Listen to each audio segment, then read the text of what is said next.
ఒక అడవిలో పులి, జిరాఫీ కలిసి ఉండేవి.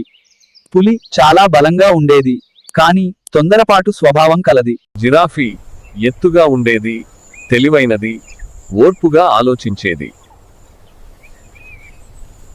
ఒకరోజు అడవిలో భయంకరమైన కరువు వచ్చింది. నీరు, ఆహారం దొరకడం కష్టమయ్యింది. పులి కోపంతో ఇప్పుడే ఏదైనా వేటాడాలని అడవిలో పరుగులు తీసింది. కాని తొందరపాటు వల్ల వేట దొరకలేదు. మన బలాన్ని మాత్రమే కాదు, బుద్ధిని కూడా ఉపయోగిద్దాం.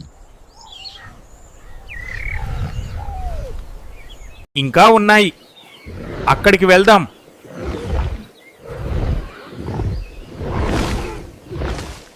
జిరాఫీ తన ఎత్తు వల్ల దూరం నుంచే ఆకులు చూసి మార్గం చూపింది.